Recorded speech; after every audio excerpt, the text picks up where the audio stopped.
பாமன் சுவாமியுடைய பொன்மயில் கண்ணியில் ஒரு பாட்டை தான் பார்க்குறோம். இந்த ஒரு பாட்டுக்கு வேறு வேறு அர்த்தங்கள் சொல்லின்னு இருப்பாங்க. நான் என்ன எதிர்பார்க்குறேன்னா, அந்த அர்த்தங்களோட நம்ம கூட நம்ம மண்ணில் வாழ்ந்து நமக்கு வழிகாட்டின அருளாளர்களை ஞாபகம் வச்சுக்கினாக்கா, மனதில் வச்சுக்கிட்டோம்னா இந்த பாட்டு மனசில் பதியும். நம்ம இனிமேல் இப்படி தான் சொல்லித்தரணும். படம் பார்த்து கதை சொல்லுன்னுவாங்க இல்லைங்களா, அந்த மாதிரி இதில் சொல்லலாம் அப்படின்னு நினச்சி தான் ஒரு அருளாளர். இந்த முதல் பாட்டில் மட்டும் 3 அருளாளர் வராங்க, அப்படி வச்சுருக்கேன். மற்றதெல்லாம் ஒரு அருளாளர் தான் வருவாங்க. இந்த 3வது அருளாளர் யார் அப்படின்னா சுந்தரர்.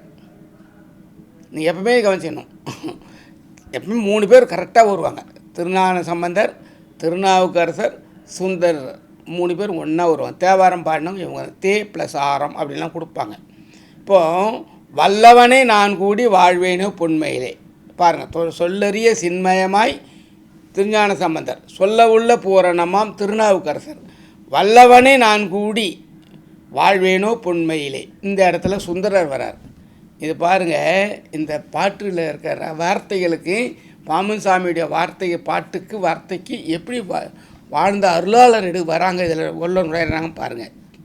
அவருடைய வயசு 45 தாங்க. சுந்தரமூர்த்தி சாமியோட வயசு 45 தான். 45 வயது வரை வாழ்ந்ததாக கூறப்படுகிறது. அவர் தான் சிவபெருமானால் கண்ணாடியில் பார்த்து சுந்தரா வானவனே வராரு. அப்படிப்பட்டவர் அங்கே நிறைய சிவ தொண்டு செய்கிறார். அப்புறம் அங்கே ஒரு சபலம் ஏற்படுது, அதனால் அவர் கீழே வராரு, பூமிக்கு வராரு. பூமியில் வரும்பொழுது அவர் வந்ததுனால தான் இந்த 60 நாயன்மாரில் அவர் வரிசைப்படுத்தி கொடுத்துறார். பின்னாடி 3 நாயன்மாரை, அவங்க அப்பாவையும் அவங்க அம்மாவையும் சுந்தரமூர்த்தி நாயனாரும் அடுத்து ஒருத்தர் சேர்க்குறாங்க. அப்போ 60 நாயன்மார்களை வரிசைப்படுத்தி கொடுத்தவர், 60 சிவனடியார்களை வரிசைப்படுத்தி கொடுத்தவர் சுந்தரமூர்த்தி பெருமான் தான். அப்படின்னா இந்த தொகுத்து கொடுக்கணும். இப்போ இவங்கெல்லாம் 60 ஆழ விழுது. சிவன் என்பது ஒரு ஆலமரம். இந்த 60 ஆழம் விழுது ஒரு இடத்துல இருக்குது. இது எங்கெங்கே இருக்குன்னு யாரும் கண்டுபிடிக்கும்போது பின்னாடி சேர்க்கிறார் கண்டுபிடிக்காது சொல்லும்போது சொல்கிறேன் பாருங்கள். அப்போது இவங்க எப்படி இது சுந்தரருக்கு இவ்வளோ விஷயம் தெரியுது பாருங்களேன். இதில் வேடிக்கைன்னா அவருக்கு வாழ்க்கையில் கொஞ்ச நாள் கணுத்திரம் வேறு வளர்ந்துருக்கார். இவர் 60 நாயன்மாரில் தொகுத்து கொடுக்குறாரு. வல்லவன், நம்ம என்ன சப்ஜெக்ட் வரும், வல்லவன் என்கிற சப்ஜெக்ட் வரும். அப்போது இந்த நாயன்மார் இவ்வளோ பேர் வாழ்ந்திருக்காங்க. 6ஆம் நூற்றாண்டு 7ஆம் நூற்றாண்டில் வாழறாங்க. 8ஆம் நூற்றாண்டில் வாழ்ந்தவர் அது முன்னாடியும் 6ஆம் நூற்றாண்டு முன்னாடி, அதாவது கிமு கூட சொல்லலாம். திருமூலர்லாம், காரைக்கால் அம்மையார்லாம், அவங்களெல்லாம் தொகுத்து கொடுக்குறாருன்னா அப்போ எவ்வளவு தூரம் இவர் இவர் வல்லவன் அப்படிங்கிறதுக்கு சான்று கவனிங்க. அப்போது எவ்வளோ தூரம் அந்த வார்த்தைக்கு வாழ்ந்திருக்க ஒரு அருளாளர் பாருங்கள். அது மட்டும் இல்லை, இவர் 17 பண்களில் பாடியிருக்காரு, 1026 பதியம் பாடியிருக்காரு. 7ஆம் திருமுறை ஃபுல்லாக இவர் தான் இருக்கும். 1, 2, 3 திருஞான சம்பந்தர், 4, 5, 6 திருநாவுக்கரசர், 7ஆம் திருமுறை சுந்தரமூர்த்தி சாமியை பாடுறாரு. அதில் 100 பதிகங்கள் பாடுறாரு. 84 தலங்களுக்கு போகிறார். கோயில்களுக்கு 84 கோயிலுக்கு போயிருக்கார். நம்மளாம் இந்த கோயிலுக்கு போகிறோமா வரோமா, இன்றைக்கி பஸ் வசதியும் கூட போக முடியல. ஆனால் அன்றைய காலத்தில் நடந்தே போகணும், நடந்தே வரும், அதில் போயிருக்காங்க. அதில் 26 தலங்களில் இவர் மட்டும் தனியாக பாடின கோயில் 26 தலம் இருக்குது. 26 கோயில்களில் இவர் மட்டும் தனித்து பாடிக்கார். அதில் திருநாவலூரில் இவர் அவதரிக்கிறார். இவர் திரு அஞ்சை களம்னு ஒரு இடம் இருக்குது, அங்கே தான் இவருக்கு முக்தி கிடைக்குது. திருநாவலூரில் இசைஞானியார் சடையநாய அப்படிங்கிற ஒரு பெற்றோர், அவங்க தான் இவருக்கு இந்த குழந்தைய பிறக்க வைக்கிறாங்க, வளர்க்குறாரு.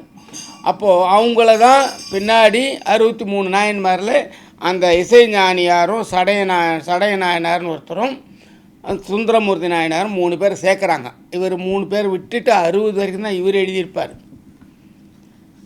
இவருடைய பேர் உண்மையான பேர் நம்பி ஆரூரான்.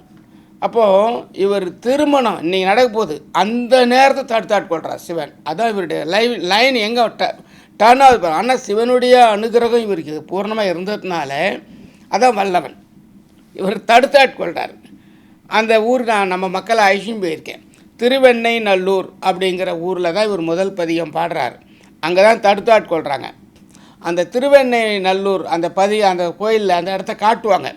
அந்த சபை நடந்த இடம் அதெல்லாம் காமிச்சு அங்கே பரிகாரம் கூட கொடுப்பாங்க. நீங்கள் ஏதாவது எழுதி வச்சுட்டு கோர்ட்டு கேஸு இந்த மாதிரி உங்களுக்கு யாருக்காவது இருந்தால் இங்கே நீங்கள் எழுதி வச்சுட்டு போனீங்கன்னாக்கா உங்கள் கேஸ் அங்கே வின் ஆகும் அப்படின்னு சொல்லி அங்கே வச்சுருக்காங்க. அங்கே ஒரு கோர்ட் இருக்குது திருவெண்ணை நல்லூரில். அந்த கோயிலுடைய ஸ்பெஷல் என்னென்னா வாதம் நடக்கிற இடம், சபை ஜெயிக்கிற வின் பண்ணுற இடம். அந்த இடத்துல நம்ம அடியார்கள் பக்தர்கள் யாராவது கோர்ட் கேஸ் இருக்கவங்கெல்லாம் திருவெண்ணை நல்லூர் போனீங்கன்னா அங்கே அந்த மாதிரி ஒரு பரிகாரத்தை அந்த கோயில் குருக்களே சொல்லுவாங்க. நீங்கள் போய்ட்டு அங்கே போய்ட்டு எழுதி வச்சுட்டு வந்தால் உங்கள் கேஸ் ஜெயிச்சிடும். நியாயமான கேஸாக இருந்தால் போய் ஜெயிக்கிறதுக்கு முயற்சி பண்ணீங்க.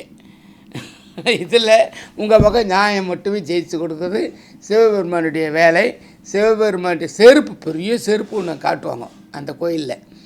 அந்த மாதிரி ஒரு இடம். சிவன் வந்தார் அப்படிங்கிறது சாட்சி தான். சிவபெருமானே இங்கே வந்திருக்கிறார் அப்படிங்கிறது தான் சாட்சி. அந்த திருவெண்ணை நல்லூரில் தான் முதல் பாட்டை பாடுவார். அதில் திருவாரூரில் தான் பறவை நாச்சியார் ஒரு அம்மா கல்யாணம் பண்ணுறாரு. அப்புறம் திருவெற்றியூரில் ரெண்டாவது சங்கிலி நாச்சியார்னு ஒரு பெண்ணை கல்யாணம் பண்ணுறாரு. அதில் கூட ஒரு ட்ரிக் வைப்பாங்க. சிவன்கிட்ட போய் சத்தியம் வாங்குன்னு சொல்லுவாங்க. இவர் சொல்லுவார், சிவனே போய் பேசுது பாருங்க. அந்த காலத்தில் பேசியிருக்கு. சிவனே போய் சங்கிலி நாச்சியார்கிட்ட போய் மகிழ மரத்தடியில் சத்தியம் வாங்குன்றார். மகிழ மரத்தடியில் போய் சத்தியம் வாங்க, மகிழ மரத்தடியில் நான் கீழே நிற்கிறேன் அப்படின்னுறார். அதில் உடனே மகிழ மரத்தடிக்கு இனிமேல் சத்தியம் வாங்கினாங்க. இன்றைக்கி வரையும் அந்த திருவிழா பண்ணியிருக்காங்க. மகிழ மரத்தடி சேவை அப்படின்னு ஒன்று நடக்கும். இதுக்கு தான் பாம்பன் சாமியும் ஒரு சமயம் அந்த விழாவுக்காக போயிருக்கார். மகிழ மரத்தடி சேவைன்னு ஒன்று இன்றைக்கி வரைக்கும் நடக்கும் திருவெற்றியூரில். இங்கே சத்தியம் வாங்கினதுனால இந்த ஊரை விட்டு போக மாட்டேன் அப்படின்ற ஒரு சத்தியம். அந்த சத்தியத்தை வாங்கும் பொழுது அப்போ என்ன வேடிக்கைன்னா, சுந்தரர் கடந்த காலங்கள்லாம் மறந்துடுறார், எதிர்காலமும் மறந்துடுறார், நிகழ்காலத்திலே வாழ்ந்துன்னு இருக்கார். அதுதான் பெரிய விஷயம். ஒருத்த மனிதன் வாழும் பொழுது ஒன்று எதிர்காலத்தில் வாழ்ந்துன்னு இருப்பான், ஆசை கனவு நினச்சிக்கினே இருப்பான். ஒன்று இறந்த காலத்தில் வாழ்ந்துன்னு இருப்பான், கவலைகள். அவன் நிகழ்காலத்தை வாழறதுக்கு எந்த மனிதனுக்கும் தெரியாது. ஆனால் அதை நீங்கள் தொடர்ந்து பாம்பன் சாமிகிட்ட நீங்கள் தொண்டு செஞ்சிங்கன்னா நான் உங்களை நிகழ்காலத்தில் வாழறதுக்குரிய டெக்னிக் சொல்லி தருவேன். அது நீங்கள் பயன்படுத்திக்கிறது உங்கள் கையில் இருக்குது. நேரடியாக வரும்பொழுது என்னால் சொல்லித்தர முடியும். அந்த மாதிரி ஒரு விஷயம் நிகழ்காலத்தில் இவர் வாழ்ந்து நிற்கிறதுனால கடந்த காலம் இவருக்கு மறந்து போயிடுது. அங்கே ஒரு இது நடக்குது, நிகழ்ச்சி. அந்த நிகழ்ச்சியை பார்க்கும்பொழுதே இவர் ஞாபகம் வருது, அடடா நம்ம மனைவி விட்டுட்டு வந்துட்டோம். அந்த திருவிழாவில் நடந்த நாட்டியத்தை கண்டு திருவாரூரில் நம்மள்ட முதல் மணியை விட்டுட்டு வந்துட்டோம் அப்படின்னு ஒரு ஞாபகம் வருது. இது எப்படி இருக்குது பாருங்கள். ஒரு நாயன்மார் அருளாளர் இந்த 60 நாயன்மாரில் வருஷப்படுத்தி தொகுத்து கொடுக்குறாரு. ஆனால் அவருடைய வாழ்க்கையை மறக்கிறாரு. இதெல்லாம் இறைவனுடைய திருவிளையாடலுங்கிறது இது தான். அதுக்கப்புறம் சத்தியம் மீறி நடந்தால் கண் தெரியாமல் போச்சு. சரி, கண்ணு தான் தெரியாமல் போச்சு. இதில் ஒரு விஷயம் நடக்குது பாருங்களேன். கண்ணு தெரியாமல் போச்சு, அது இந்த மாதிரி நடக்கும். சத்தியம் மீறினார் அப்படிங்கிறதுக்கு நடக்குது. இது நான் அடுத்த ஒரு பதியத்தில் வரும்பொழுது 3வது பாட்டில் வரும்பொழுது இந்த சத்தியத்துக்குரிய ஒரு நாயனார் ஒருத்தர் சொல்கிறேன். இதில் சத்தியம் மீறிடுறாருங்கிறத நீங்கள் புரிஞ்சிக்கிங்க, ஞாபகம் வச்சுக்கிங்க. அந்த சத்தியம் மீறினா என்ன ஆகுதுன்னா திருவெற்றியூர் விட்டு தாண்டன்னு ஒரு கண் தெரியாமல் போயிடுது. அதன் பிறகு என்ன ஆகுது, இவர் அப்படியே கண் தெரியாமலேயே பாட்டு பாடின்னு வர்றார். பாட்டு பாடின்னு வரும்போது அப்படி காஞ்சி ஒரு கோல் வச்சுன்னு வரும்பொழுது கோல் தடவிட்டு வரார். கண் தெரியல, அத்தனை வாழணும். அதில் இப்படி போகும்பொழுது காஞ்சிபுரம் வந்தார். அங்கே என்ன பண்ணணும், காமாட்சியை கும்பிட்டு பார்த்து சிவன் ஏகாம்பரேசை கும்பிட்டு பாட்டு பாட்டார்.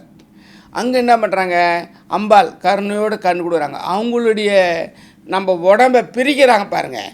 இந்த இடது பக்கம் அம்பாள், வலது பக்கம் சிவன். அவங்க என்ன பண்ணிட்டாங்க, இடது பக்கம் ஏரியாப்பா என்னுடைய கண்ணை நான் உனக்கு கொடுத்துட்றேன், என் இப்போ ஏரியாவில் இருக்க உனக்கு ஒரு கண் கொடுத்துறேன், ஒரு இடது கண் பார்வை கொடுத்துருவாங்க. வலது பார்வை எனக்கு என் கண்ட்ரோல் இல்லை, அது சிவன் கண்ட்ரோல். இது இந்த கலெக்டரு, அது அந்த கலெக்டர். உடனே இவங்க திருவாரூர் போகிறாரு. திருவாரூரில் போனால் அந்த கண் இவருக்கு அந்த நேர் எங்கே கிடைக்கிது. ரெண்டாவது கண்ணும் கிடைக்கிது. அதுக்கப்புறம் இவர் மனைவியிட்ட ஊடல் போய் அனுப்பிச்சு சிவனியே தூதன்பா வல்லவன், அதான் வல்லவனுங்கிறது கண் பார்வை போகிறது இயற்கை, அதை வரவழைக்கிறதுக்கு பதிகம் பாடி வரவழைக்கிறாரு. அப்போ கண் தெரியலை அப்படின்னும் பொழுது ஒன்று காமாட்சி கும்பிட்றவங்களுக்கு கண் பார்வைக்கு உரிய ட்ரீட்மெண்ட் நல்லாயிருக்கும் அப்படிங்க. நியர் மெட்ராஸில் இருக்கவங்க இங்கே பார்த்துக்கலாம், அங்கே போகிறவங்களும் அந்த கண் அப்படி பார்த்துக்கலாம். இதெல்லாம் சுந்தரரில் வாழ்க்கையில் வந்திருக்கிறது.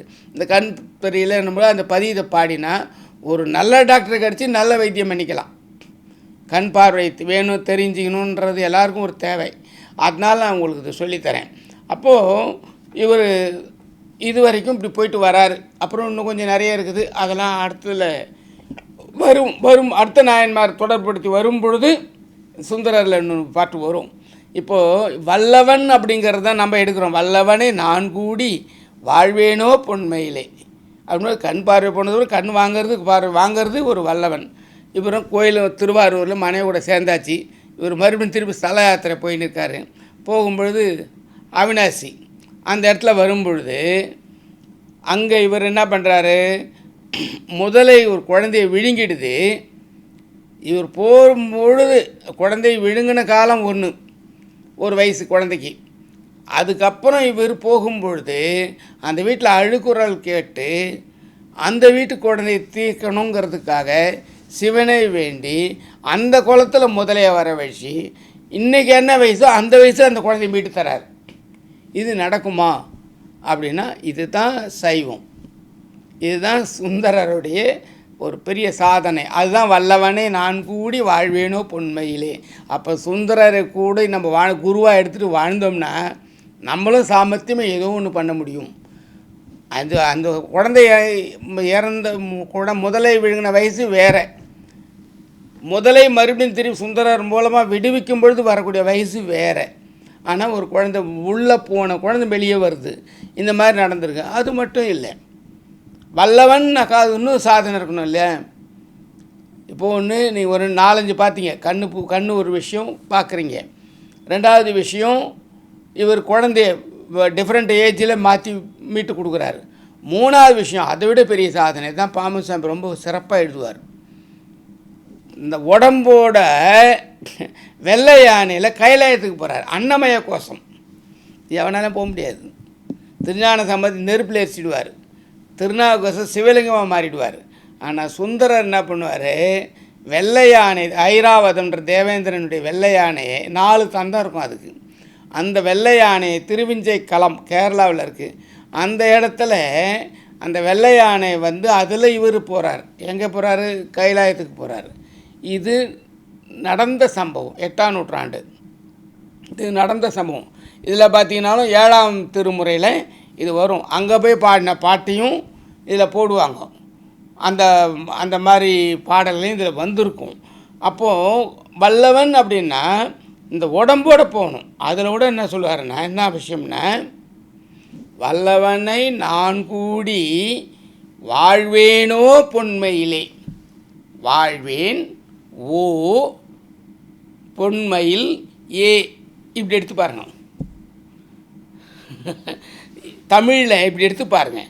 இந்த சர்க்குரு இதை விளக்கம் கொடுப்பார். பஞ்சாமிர்த வண்ணத்தில் இது போல் ஒரு விளக்கம் கொடுப்பார் சர்க்குரு. இங்கே பாமுசாமி இதில் அந்த பாட்டில் அதே இதுலேயே வருது பாருங்கள்.